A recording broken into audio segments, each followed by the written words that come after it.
단기간에 빠진다는 것은 지방흡입도 단기간에 빠지지만은 다이어트도 심하게 보면 단기간에 빠집니다. 그런데 그게 아니고 지방흡입은 아까도 여러 번 이야기했지만은 라인을 이쁘게 샥 만들어주고 뭐 모양을 매끈하게 만들어주고 우리가 원하는 이쁜 형을 만들어주는 것, 그것이 바로 지방흡입의 장점인 겁니다. 그것도 하루 만에, 그리고 잘만 하면은 평생을 가져갈 수 있는 거, 그게 지방흡입의 장점이지 체중을 줄여주고 비만을 줄여주고 하는 그런 시술은 아니라는 거. 그 정도는 우리가 다 웬만한 사람이 이제 알지 않을까 생각합니다. 아니요, 딱 잘라 이야기합니다. 수술은 그날 결정납니다. 저는 항상 이야기합니다. 성형수술은 지방흡입뿐만 아니고 쌍꺼풀이고 코수술이고 하는 그날 이뻐야 앞으로도 이쁩니다. 그날에 바로 라인이 매끈하게 쫙 나오고 하면은 결과 좋은 겁니다. 그런데 마사지 물론 하면 좀 하는 거 안 하는 것보다 낫겠죠, 그죠? 하지만은 전체가 100이라면은 거기에 10%도 안 되는 부분입니다. 그래서 수술을 하는 당일날 90%가 결정된다, 그렇게 생각은 받습니다. 마사지를 하지 마라 소리는 안 합니다. 왜냐, 아까 제가 얘기했죠. 90%라 했잖아요. 나머지 10%는 또 더 좋아질 수도 있습니다. 마사지 하면은. 그런데 마사지로서 전체를 해결해 주는 것은 아닙니다. 이게. 그래서 마사지에 중점을 두는 것보다는 다른 데 더 중점을 두는 것이 더 낫다. 도대체 다른 것이 무엇이냐 하는데, 체중만 잘 관리하면 평생 유지할 수 있습니다. 했습니다. 자, 여기서 지방흡입하고 난 뒤에 1kg만 딱 빼보세요 합니다. 1kg만.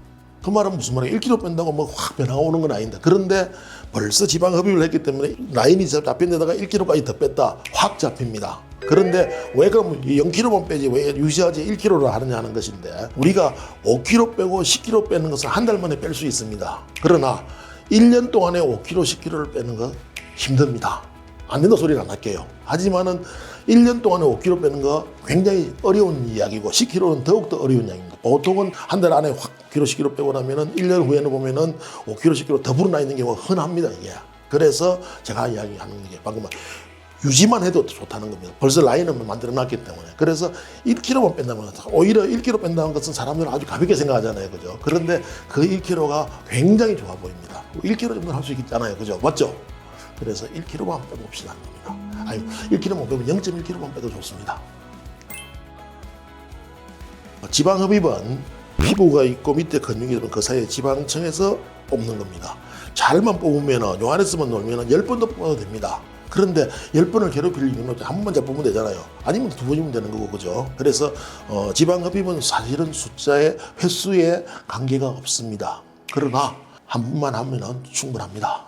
그런데 자, 잘 뽑았을 때 매끈하게 요 안에서만, 이 지방층 안에서만 정확하게만 뽑았다 하면은 아까 말했는데 10번을 뽑아도 문제가 없습니다. 그러나 하면서 위도 한번 건드리고 밑에도 한번 건드리고 아래 위로 이렇게 했다 하면은 유착도 많이 와 있고 여러 가지 어려운 일들이 많이 생겨 있을 겁니다. 그래서 두 번째 수술이 쉽지는 않을 겁니다. 그래서 여기도 답은 바로 그겁니다. 잘하면은 10번도 해도 됩니다. 맞습니다. 아까 방금 체중만 유지하면 평생 가져가는 것이 이 지방흡입인데, 그걸 또 뭘 또 하고 또 갈 겁니까, 그죠? 그럼 아까 우리 예외가 하나 있었죠. 사이즈가 대형이 돼가지고 처짐이 있는 경우에는 한 번만에 다 하려고 하면 좀 무리수가 생깁니다. 그럴 때는 한 달 간격이라든지 아니면 뭐 3주 정도 뭐 적당한 시간 간격으로 한 번 더 해준다면은 요게 더 편하게 돼요. 더 결과가 잘 나옵니다. 우리가 리터치를 하는 거잖아요, 그죠? 그런 식으로 할 수는 있는 것이죠. 그거는 약간의 변형이죠, 이제. 답부터 이야기할게요. 예, 없어집니다. 자, 그런데 셀룰라이트가 무엇이죠? 지방과 지방 사이에 우리 섬유질이 쭉쭉쭉 갈려 있는 것입니다. 그렇기 때문에 아까 방금 말한 그 안에서 정확하게만 잘 놀아주면 이게 다 끊어지기 때문에 셀룰라이트가 아주 좋아집니다. 셀룰라이트 있는 사람들 오면은 해가지고 울퉁불퉁 더 똥방을 만드는 경우를 흔히들 많이 보셨을 겁니다. 예. 그래서 이런 이야기가, 이 질문이 나옵니다. 방금 말한 대로 안에서 정확하게만 왔다 갔다, 캐뉼라가 왔다 갔다 한다면 셀룰라이트 잘 해결됩니다.